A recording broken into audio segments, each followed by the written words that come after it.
I call this meeting to order. Welcome back to meeting number 80 of the House and Commons Standing Committee on Natural Resources. Today we are meeting in public to discuss committee business. In accordance with our routine motion, I'm informing the committee that all remote participants have completed the required connection tests in advance of the meeting. Before we proceed to resuming off the debate on the sub-amendment of Mr. Falk, I would like to address the concerns expressed by some members at the last meeting in relation to suspensions due to a concern for the health and safety of the interpreters. Some committees, including this one, have been experiencing episodes of disorder in recent weeks. It is not uncommon for members to speak over each other or to open their own microphones without waiting to be recognized by the chair. As I mentioned, the question arose as to whether this could constitute a health and safety problem. By default, I have been on the cautionary side of things. However, the House administration has consulted the Translation Bureau and Multimedia Services, who confirmed that disorder in committee is not itself a health and safety issue. A feedback incident or someone banging on a microphone could contribute to risk, but this is not the case with many people speaking at the same time. This type of situation can, however, affect the ability of interpreters to provide interpretation if they are unable to keep up with the flow of conversation. When this happens, there will be an interruption in service. The interpreters will inform the committee when this happens, as they already do in cases where the sound quality of remote participants is not good. As a chair, I will remain vigilant. And I want to make sure that the interpretation should be available to ensure equal and fair participation of all members in accordance with the Official Languages Act and the Constitution. I would like to remind members that there should be no situation where several members open their microphones and speak all at once.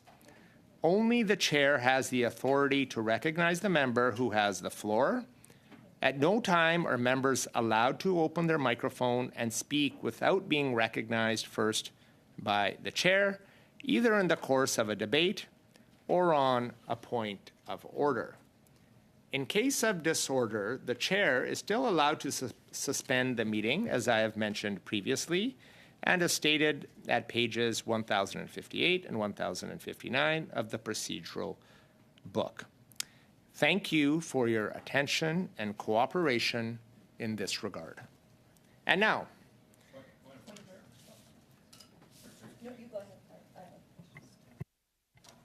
Mr. Jennings, go ahead on the point of order. Thank you, Chair. If I understood the information you just shared with the committee, it's that you have, in past sessions of this meeting, repeatedly provided false information to this committee about health and safety risks.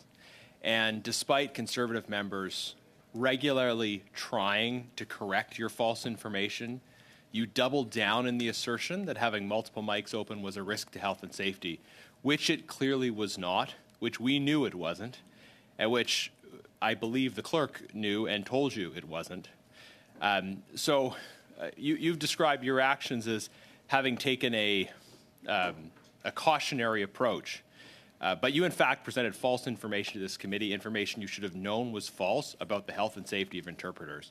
So I think it would be more appropriate for you to actually offer an apology to the committee for your past statements and acknowledge your personal responsibility for what took place. Thank you. We have a we have a point of order from. I'm going to go to Monsieur Simard, and I want to make sure. Did you still have?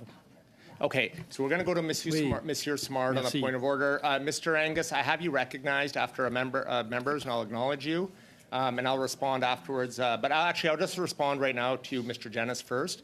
Mr. Jennis, concerns were raised last meeting regarding health and safety concerns by some members. At a previous meeting, it was advised that some members of interpretation did have a concern. We did ask the House Interpretation and Multimedia Services to provide us further context on where their concerns could arise. I will be diligent to see if we do have concerns from interpreters, if they're unable to do their work, and if they do have concerns, that we will do whatever we can to make sure that they can do their very important work to the best of their ability. Thank you for your point of order. I will now proceed to Monsieur Simard. Oui, merci. Yes, thank you. I'm a bit surprised by the point of order by my colleague, Mr. Genuis, who just said to us, in fact, is it possible to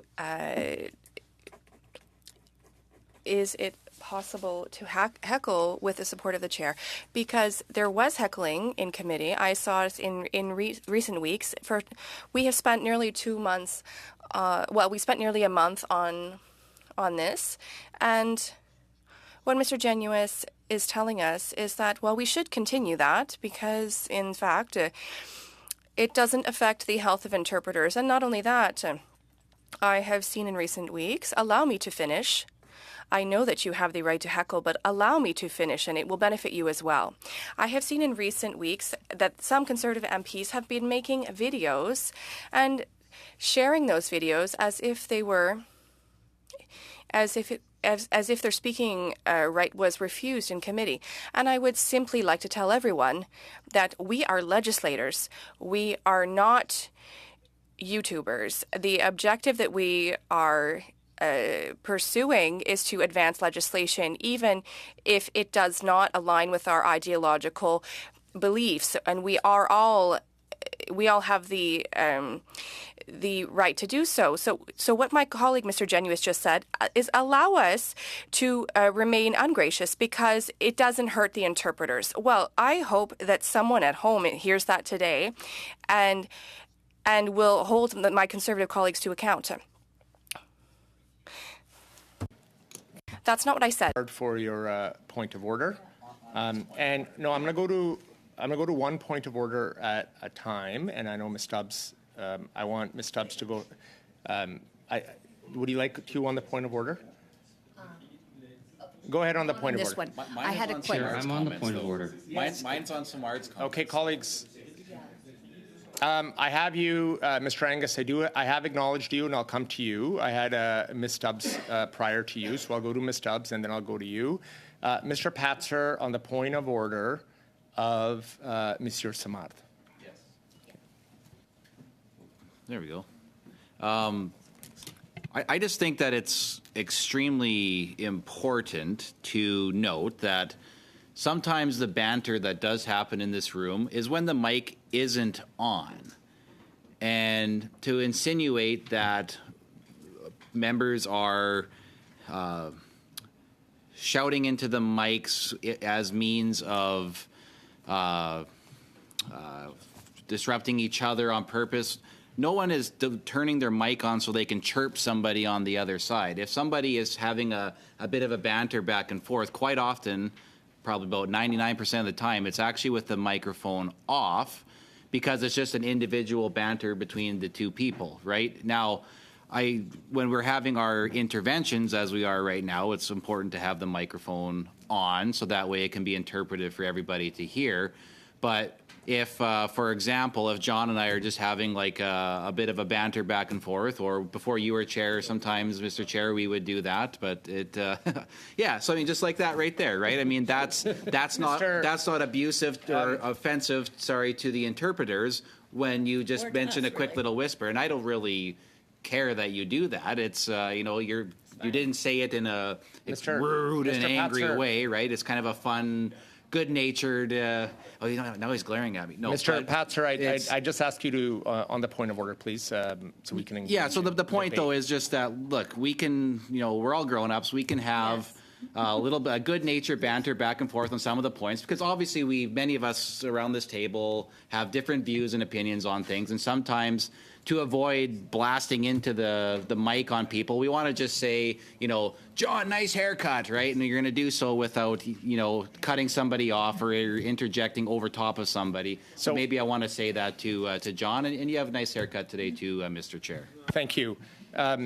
Thank you for your point of order. Colleagues, I would just remind everybody on the statement I just made that when multiple mics are on, and on many occasions over a number of meetings, we have had multiple mics on. It is very difficult for the interpreters to be able to interpret when that occurs. I think last meeting, everybody focused on working together to ensure we didn't do that, and I think we had a very successful, overall, a much more successful meeting because we accomplished quite a bit. Compared to previous meetings. So what I would encourage everybody is to focus on the statement I made to ensure that when our mics are on, when you're acknowledged, turn on your mic and go ahead and make your debate or point of order. And when not, have your mic off, and we'll do our best efforts to make sure everybody gets a chance to participate and be acknowledged.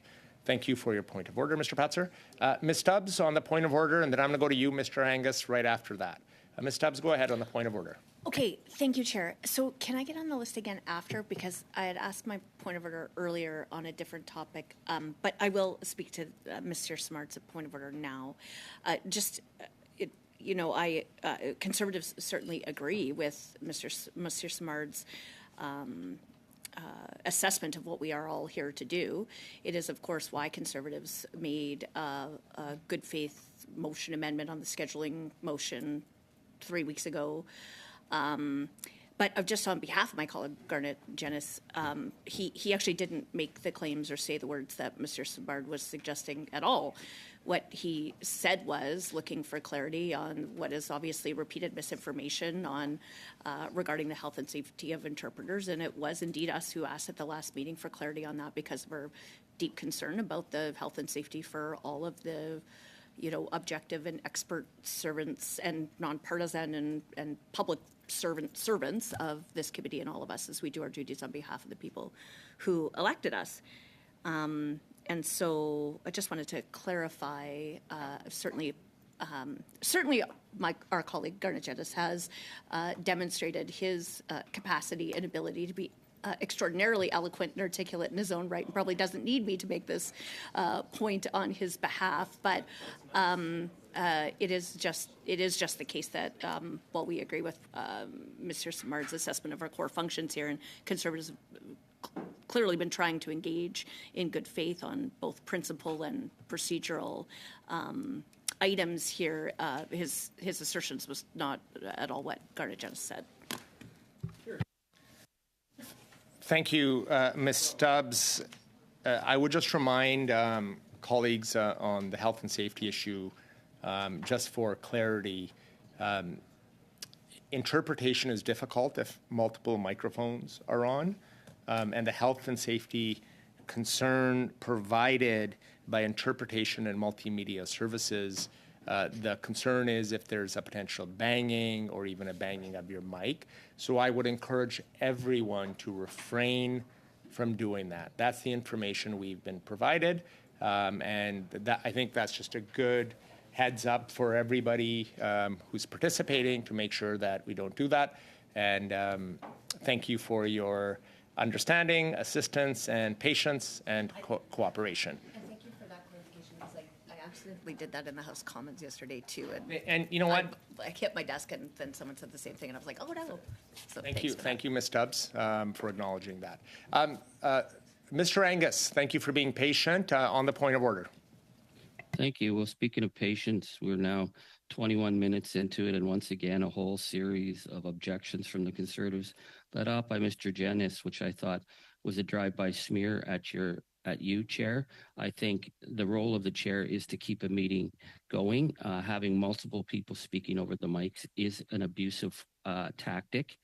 And if Mr. Jennings demands an apology of you, he's challenging the Chair. So either Mr. Jennings can challenge a Chair, or I think the rest of us are ready to move on. And I certainly have supported your decisions and your attempt to keep this committee focused on what's at hand, which is legislation. So if there's a challenge, fair play. Otherwise, can we get down to business? And I will certainly support the work of the Chair in going forward.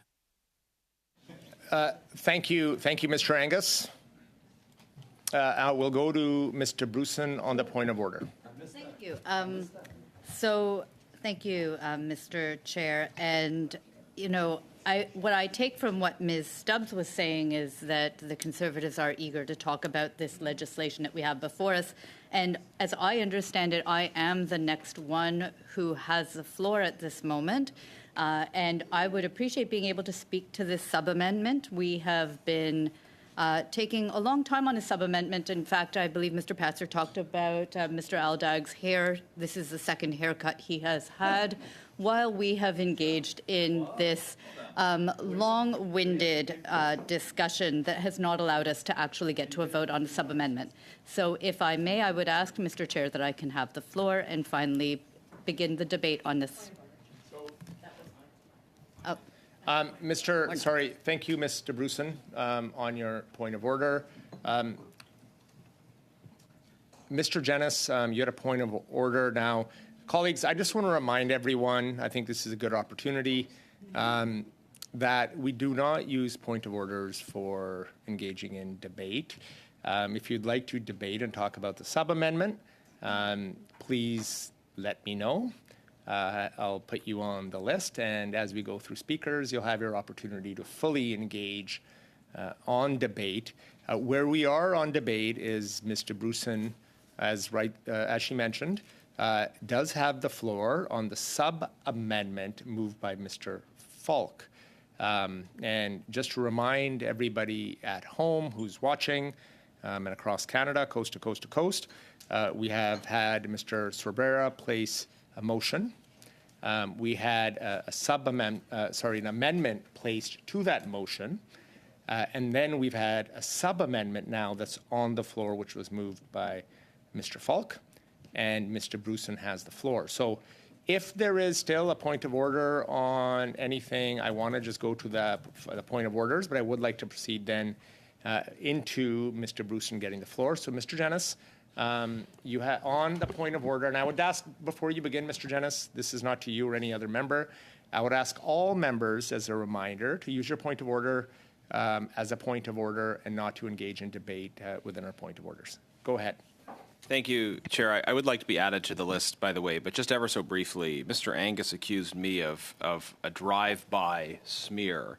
And I think that's very offensive. I think my criticism of the Chair was actually quite direct and pointed and did not have a drive-by quality. I haven't driven away. I'm still here, and I still think you should apologize for presenting false information to the committee during previous sessions. Thank you for your point of order. A ruling and information has been provided to the committee, which is quite clear what it was. So I thank you for everybody's cooperation and patience on from last meeting and previous meetings to get this information that was requested by members. Mr. Dreeshen, you had a point of order? Yes, I did, Mr. Chair. At the very end of the last meeting, I had a point of order where I asked if the clerk could give us information as to what he has heard from the head clerk with regards to committees when it comes to the issue of health and safety. I appreciate the fact that you relayed perhaps what you had heard but my point of order was direct to the clerk for him to be able to bring back information. I appreciate the fact that you have done so. It has perhaps put you in a bit of a position because of that, but nevertheless, I'm still awaiting the clerk to let us know what he had heard, because now when you have that information, it perhaps makes it a lot more understandable why you would have made the pronouncements that you had. My point at the very end of the last meeting was simply that sometimes we use words like health and safety and so on that did not fit the actual definition, and that therefore there becomes a problem. So I would ask, as I had mentioned in my point of order last day at the very end, if the clerk could inform us of the position that the head clerk has for committees with respect to the concept of crosstalk versus health and safety. Thank you, Mr. Dreeshen, for your point of order. I clearly provided the committee information at today's meeting, which the clerk had gone to make sure that the appropriate individuals were contacted, Multimedia Services Translation Bureau, and the clerk's office to make sure that this information was provided so I could provide this. I would like to remind committee members. J'aimerais rappeler aux membres du comité qu'il y a quelques réunions de cela, il y avait based on consultation at that time with our interpreters that they did have concerns.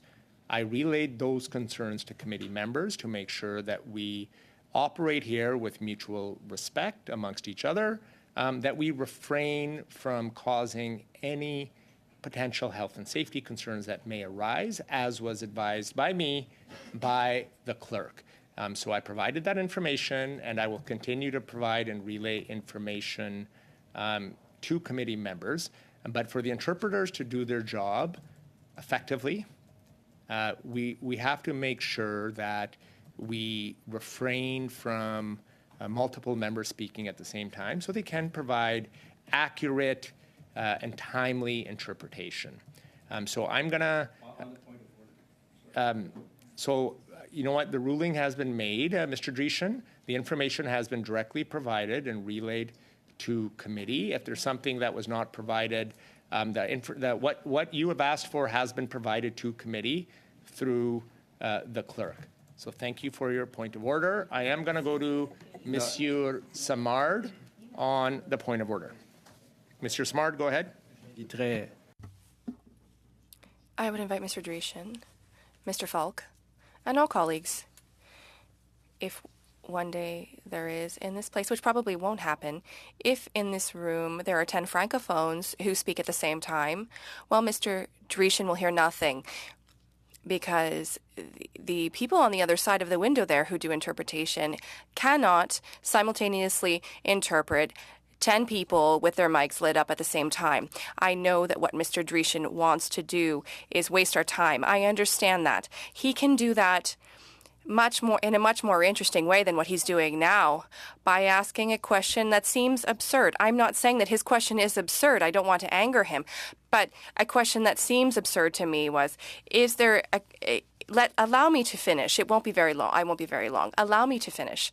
So a question that seems absurd to me by asking whether there is an issue of safety for the interpreters. It's quite simple.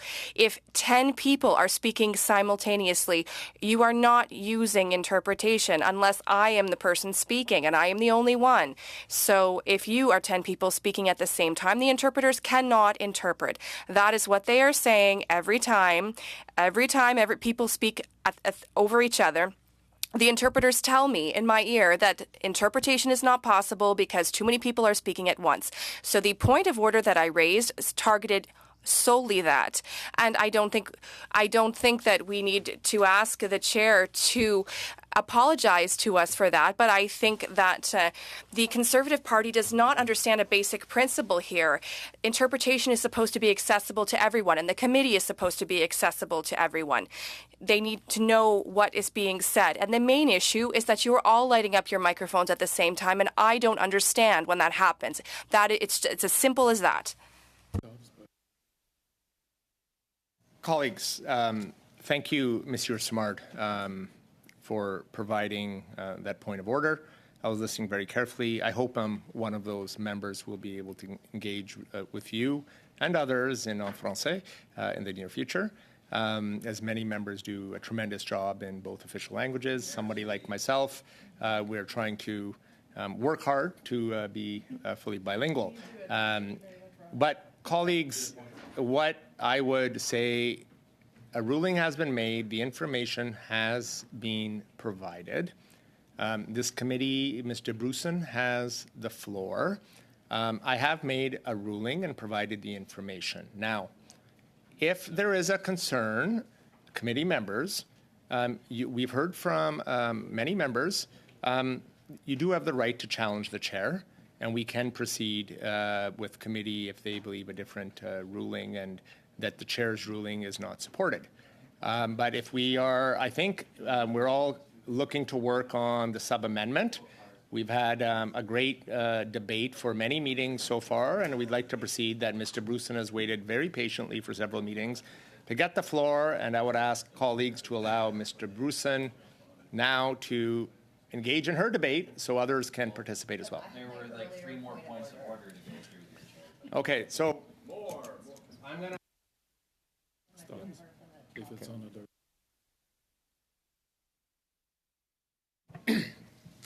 Ms. Stubbs, if your point of order is on a different point of order than what I've just, on other than health and safety or anything that has not been stated, otherwise we're going to move forward. Okay, well, I would like to respond to Mr. Smart because, of course, we agree. But the point of order at the top of the meeting is still the one that we haven't gotten to me yet on. I also had a point of order, Mr. Angus's comments, but Sorry. Yeah, I don't want to move us backwards. Like where my your point of order. yes, is thanks on for the separate heckling about how I'm backwards and we're backwards and all the things. But anyway, over there, Lupita Gallery, who is the high carbon hypocrites, right? Here they are, hypocritical again. So my point of order at the top of the meeting is related to when we move on to Mr. Bruson. But then I also would like to just set the record straight on Mr. Simard's claims. So, sorry, what order Ms. do you want Stubbs, me my to do that apologies. I just want to be clear. Your point of order is on the point of order from Monsieur Simard, or on a different point of order? There's two, because we still didn't get back to my So this first is one at why, the top of colleagues, the I would like to meeting, deal with one and point. it's related to the subject at hand. So what I'm asking you is what order you want me to do that I would in. like you to, Because, of course, now Monsieur Simard did make comments that compel me to have to respond. if there's a procedural issue, if it's debate, I can put you on the list. You are more than welcome to debate the sub-amendment. And if it's something that's procedurally relevant to the conversation we've had, if it's on interpretation and health and safety of everything I've discussed in my opening, I think everything has been discussed, and I've made a ruling on that. And so I would ask members to, we move on from there. And if we still want to engage in a health and safety or anything to do with interpretation that has been stated, then I would ask colleagues that you challenge the chair and the committee rule and how they would like to proceed. I had a point of order, Mr. Angus, earlier. Yeah, so we're still So missing we going have back to the point of colleagues, order. we have I have a list of acknowledging, and if you do not acknowledge and I don't catch your attention, or the clerk, I'm not sure when or what you might have a point of order We're on. trying to not barge but- in. Right. Just So like we that, do, yes. I am monitoring this. If it's on health and safety or the interpretation or the information provided, that ruling and decision's been made. So I will ask anybody who has a point of order on something related to something else that's been brought forward. Procedurally, state your concern so we can deal with it and move on to other members on their point of orders. So, Ms. Stubbs, I'll go to you on if you have a point of I'll order. just give it a whirl, and you can make your decisions as the chair. I know that everybody here, except for Conservatives, are fans of censorship, so I guess we'll see how this goes. First of all, at the top of the meeting yesterday, or on Monday, I was the person who asked for the distinction between the health and safety concern and the job function concern. So not to you, Chair, because you have already clarified this today. My comment to Mr. Smarta is that, of course, we already agree, which was exactly the argument that we made yesterday, and it's also what we've emphasized today. So now, I did make a point of order at the beginning of the meeting, and it is related to moving on with Mr. Brusen. If you could just outline, since we are technically in the same meeting, the existing speakers list that will proceed when Ms. DeBrusen starts speaking to her point. Colleagues, as Because mentioned, there yes, were- I have acknowledged members who are on the speaking order. If you would like to get your name on the list, let me know and I'll put you down. But I do have Mr. Brusen up next. And Right, then but after, Chair, I want to know I what will the go, existing speaking the list chair will is. go one at a time from members and provide members because members do change their minds. And so after Mr. Brusen, I will acknowledge the next speaker that I have. So I'm going to go one at a time. And I will- would say the way for there to be credibility in this committee is transparency. So one piece of advice is that the clerk could just email the information from the head clerk to all members here about the interpretation issues. That will be transparent. The next thing is that for transparency right now, you should outline the speakers list that was on the list from the last meeting. And then we will all have a functional committee where we know what's going on, where there is transparency from you and the clerk, and then that's how you're able to run a meeting where people work together in good faith with credibility in the process. Thank you for your point of order. As mentioned, Mr. Brusen's next on the list. We have several people on the list.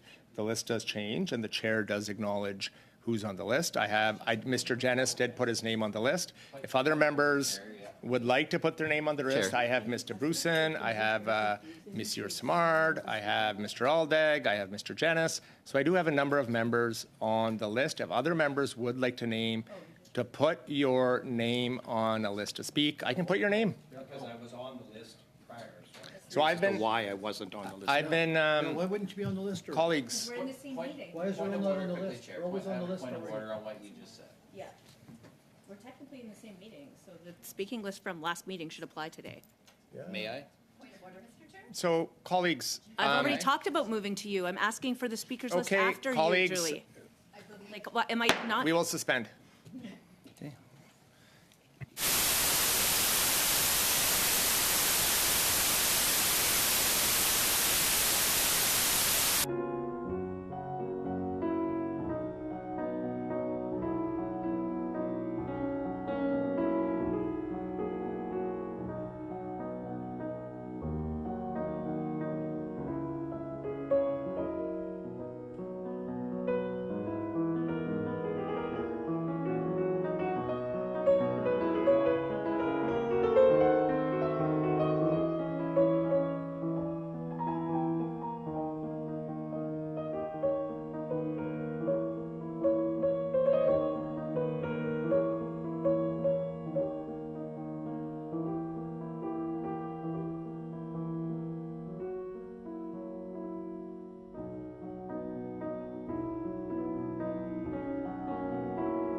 Colleagues, we're back and resuming our meeting. I just want to clarify why I suspended earlier. We did have multiple mics on. Intentionally or unintentionally, I'm not sure, but I wanted to make sure that we all could just take just a few maybe deep breaths and pull away and just be able to start maybe fresh. So we are going to move forward with Ms. DeBrusen, who has the floor. I'd like to give Ms. DeBrusen the floor so she can start on her debate on the sub-amendment that's been presented. So I will ask members if you have a point of order on, well, if it's on health and safety related, or if it's on interpretation, which anything that I've previously brought forward, that's been ruled on. If it's a point of order on something else, then Mr. Patzer, I can allow you to make a succinct point of order, and then I'll proceed to Mr. Brusen. Go ahead. Okay, well, I mean, I do have two separate points of order, so which one do you want me to go with first? One on the comment you previously had made before you gavelled us out, or the one from even prior to that? Mr. Patzer, I'm not sure what, just begin with your point of order so I know what point of order you're on. I'm not sure what the comment was made prior. You had a point of order or from earlier, because we'd have a number of point of orders. Well, I'll do the current one. I'll just say we are doing the best we can to manage the various point of orders. So that's why I made the remarks on the ruling that's been made. And if it's on a different point of order, please proceed. Okay, so first of all, you made a comment that the list keeps on changing. Now, I imagine you understand how problematic that is, because I do not recall any of my colleagues asking to be removed off of a list. Now, yes, names get added to a list, but certainly we have not been removing ourselves from speakers lists. I have not heard anybody else around the table removing themselves from lists, so I don't know how the list keeps on changing. There's also the concern that, because you also alluded to the fact that we have had multiple clerks in on here, like, who is keeping the list? Who has the actual list here? So, Mr. Patzer, thank you for your point of order. As mentioned, the clerk assists me on maintaining a list on the point of orders. On the main list on the motion, I've been tracking who the speakers are. Now, we have had members come into the meeting and leave the meeting, and some members may not be present, so the list changes. Or Mr. Janis today has put up his hand to speak, so he's on the list, as he actually did previous meeting. Mr. Dreeshen has also added his name. Now, if there are other members who would like to go on the list, you can ask if you're on the list. If you're not, I can add you to the list, like I've done. Mr. Brusen's been on the list for several meetings. I've had Mr. Brusen there. I've had Monsieur Simard has also been on the list. And other members, we have the main motion, we have the amendment, and then we have the sub-amendment. So what I'm referring to right now is the sub-amendment. Okay, now there's also the issue of the fact that members who might not physically be present in the room but were on the list before have not told you that they do not want to be on the list. Like, there's nothing to say that I'm on the speakers list and I have to go to the bathroom, so I get up and leave. Well, Mr. Patzer's not in the room, so even though my turn might not be immediately next, that doesn't mean that I remove myself from the list, right? So I think we got to be careful what we're doing with saying the list is constantly changing here. I recognize that we have had, that Mr. Janis has been in the meeting quite a bit. He's also has left the meeting already today. Now, he wasn't one of the voting members of the committee, but there's nothing to say that he didn't put himself on that list with full intention of still returning to speak to whatever the thing is. So, but I honestly, I don't even know what the list contains, because we have been trying to find that from you anyways. Point d'ordre, Monsieur le Président, point d'ordre. Point of order, Mr. Chair. I'm just going to respond to very quickly, and then I'm going to go to you, Mr. Angus, on the point of order. Just before you go, members speak, and then they're moved off the list. So that's one way a member, how they're removed off the list. Mr. Jennis has been added to the list, and Mr. Dreeshen's been added to the list. Now, if the turn of the member comes, they will be acknowledged as we've arranged the order. Thank you. I'll go to you, Mr. Angus, on the point of order. Thank you. I don't mind chipping in to provide a basic parliamentary guide for Mr. Patzer, but I don't think it would help him because this is, again, an attempt to interfere and undermine. The fact is it took 6 meetings for me to even be allowed to speak because the Conservatives obstructed, interfered, used abusive tactics again and again. And now Mr. Bruson has the floor, and they're attempting to stop her from speaking. So Mr. Patzer wants to know who's on the order. She's on the order. She has the floor. He doesn't. She keeps being interrupted by his behavior. So I would ask you, Chair, to restore order, to remind the Conservatives that their tactics are about interfering and undermining the rights of other members of the committee to participate. And when Mr. Bruson is finished, the next person gets the floor. This is basic parliamentary reality. This is how it's been done. And so the Conservatives can jump up and down and interfere and play games, but they're stopping the work of our parliamentary committee that must go forward. So, Chair, I continue to support you. If the Conservatives don't like it, they should challenge the Chair. Otherwise, they should grow up and start respecting their colleagues and let people speak. I would like to hear what Ms. DeBruson has to say. A previous point of order that I also wanted to... So, thank you. He still has one, but Uh, it's DeBruson and then Okay, so thank you, Mr. Angus. I'm going to go to Mr. Bruson on a point of order. Go ahead. I still have my point of order on Charlie's comments. So we're going to go. 20 minutes ago. Mr. Bruson had a point. Mr. Bruson on the point of order. Chair, thank you. I believe that we are now about an hour into this meeting for which I have had the floor but have been unable to speak. I don't think that we need to delve further down the list because we know who's next. It's me, and I would ask that I be given the floor so that I could speak to this piece of legislation that is so important, not only to the economy in our Atlantic provinces, but to workers right across our country. They have been waiting to see us deal with these 2 pieces of legislation, and we have been now, I believe it's 3 weeks, it's been 19 hours.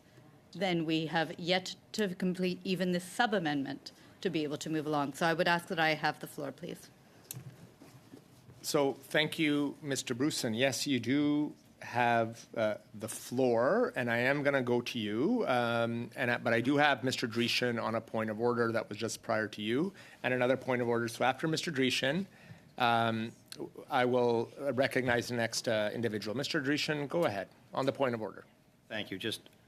There's a couple of points. First of all, you had indicated that I had asked to be on the list. However, I had felt that I had always been on the list, and that is the issue that happens when we don't have the clarity. I have been in committees for 15 years. I've never seen a situation where the chair has not given a heads up as to who would be next, either on a sub-amendment, an amendment, or a motion as far as speaking is concerned. It's not necessary to go down, the whole roster, but certainly to give the next person up, I think, is a fair assessment. The second and last point that I want to make goes back to the comments that I had made earlier. Mr. Samard did not hear that which I was talking about because it had nothing to do with his comments where he had taken a run at me. But if an MP asks, for example, the analyst to give information, we expect that the analyst will give us information. If we ask the clerk to give us information, we expect the clerk to give us information. That is what I asked for at the very end of the last meeting, was for the clerk to give us that information. Mr. Chair, you chose to take that information. I submit somewhat editorialize, and therefore we get to the stage where we have people being concerned about it. I don't understand the reason why the clerk couldn't answer the question as I had posed to him. Had that happened, that would have been over as far as I am concerned. So that is my point of order. Again, as far as the lists are concerned, I believe we all have the right to know that at various stages. And as far as our interactions with the clerks and the analysts and so on, I believe that if we ask them for a statement, that we should have it directly from them. Thank you very much. Mr. Dreeshen, thank you for your point of order. I will just remind all colleagues the information was provided to me by the clerk, which I brought forward to committee members. And the clerk has advised that he has nothing else to add regarding that specific information that was provided. Now, on your speaking order concern, Mr. Dreeshen, you are correct. You are on the speaking order from earlier motions. So I do have you listed to speak on the sub-amendment after other speakers as well. But I did add you to Mr. Falk's sub-amendment because previously I did not have you acknowledged on the sub-amendment. And so I have been keeping track. I have acknowledged that you are on the list. I hope today maybe we can deal with the sub-amendment after, and you will have an opportunity to debate if we get to you today. Hopefully we will. And you'll have an opportunity to fully engage in debate today on the sub-amendment. And once we get back to the amendment, you'll get to do the same again, just like all members of this committee have the right to do so. If you would like to be acknowledged to participate in debate, please let me know, and I'll add you to the list. You'd like to add your name? Okay, so, okay. So sorry. Mr. Dreeshen, do you have a point of order? Yes. Okay, Mr. Dreeshen on another point of order. Okay. I would, it isn't particularly a point of order, but I do need to get your attention to do this because we had asked for who was on the list in what order. I removed my name from the sub-amendment because now you have indicated that I do have a position on the other. That's all I was asking for you to give us that information. Okay, so you know what? I keep the names on the list. And at the time, as Mr. Patzer provided earlier, that sometimes members step out to maybe use the washroom or to get a glass of water, and they may not be here, but they're still on the list. And if their turn comes up and they're here, we acknowledge those members. I want to make sure that those members do have the ability to participate in debate. So, Mr. Dreeshen, I'm still going to keep you here, and when that comes up, I can take you off at the time. You can decline at that point in time, and another member can proceed who has raised their names after you. Thank you for your point of order. Now, we've dealt with all these point of orders. We have a point of order. I want to go to Mr. Patzer on his original point of order so we can finish that. Then we've dealt with all the point of orders other than Ms. Stubbs' new point of order, and we can proceed with Mr. Bruson having the floor. Thank you, Chair. There was a... Mr. Angus is using language earlier, not even his most recent point of order, but in one prior to that, like probably half an hour ago, that I had initially tried to flag you for a point of order on. And it was something that we had brought up at a previous meeting, the issue of Mr. Angus insinuating that he is being abused in this committee. Now, we made the point that there are people who legitimately actually experience abuse, have experienced abuse, or are currently undergoing abuse. And for him to insinuate that because members of parliament are simply doing their job that he is being abused, I would like you, Mr. Chair, to make a ruling. Is Mr. Angus actively being abused in this committee? No. Is that do you share that opinion? Mr. Patzer, it's a real point. You've made a point of order. Mr. Angus, as mentioned, had several meetings where he was trying to speak on the debate, which the member did get an opportunity to speak last meeting, and he's moved on from that point. I don't have information on how any member here feels unless you provide it through debate or an exchange, and I'll let colleagues to determine how you feel or how you feel about the comments others may have made and how they impact you and in your debate. So thank you for your point of order. Just on that, Chair. Mr. Patzer, we are not, I'm going to ask you to hold. Mr. Patzer, we're not going to engage, as I mentioned earlier. There are a point of order is for a procedural issue, not for debate. I do have you on the list. At the time when you have the debate, you would like to debate on the sub-amendment, you'll have the opportunity to do so, but we have dealt with the point of order. I've already dealt with the issues of committee disorder earlier in my opening remarks. I think colleagues are quite aware that I've had to suspend many meetings over the last several weeks because of disorder, and I have done so again today. So I would ask members to use throughout the meeting to allow other members to participate, to use parliamentary language, because as honorable members, we all have the honor and privilege to being on this committee to do important work for Canadians. I will remind everyone we have a motion on the floor by Mr. Cervera on the Canadian Sustainable Jobs Act, Bill C-50, and on Bill C-49, the Atlantic Accords.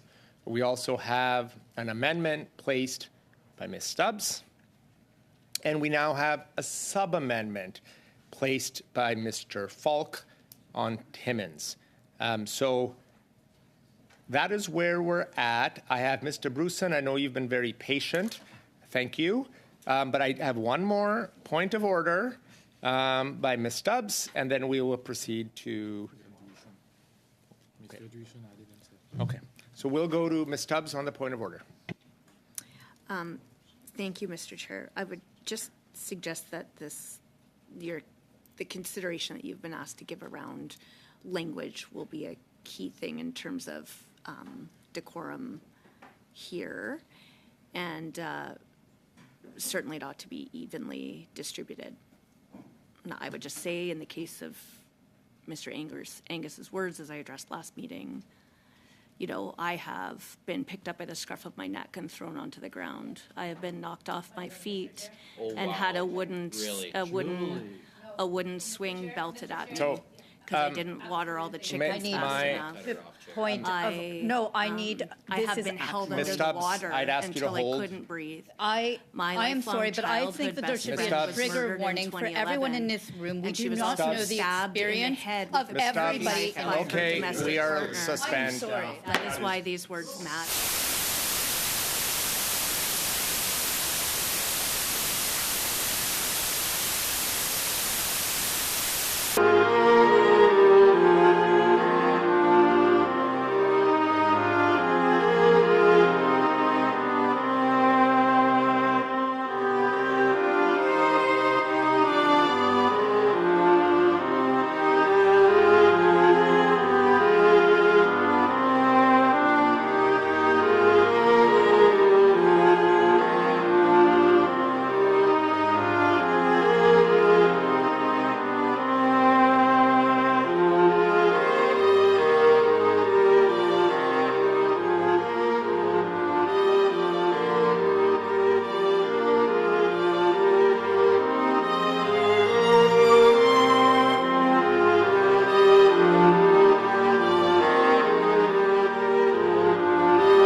for suspension and resuming, and I just want to inform committee members that we will be suspending for this evening, and have a great evening. Suspended.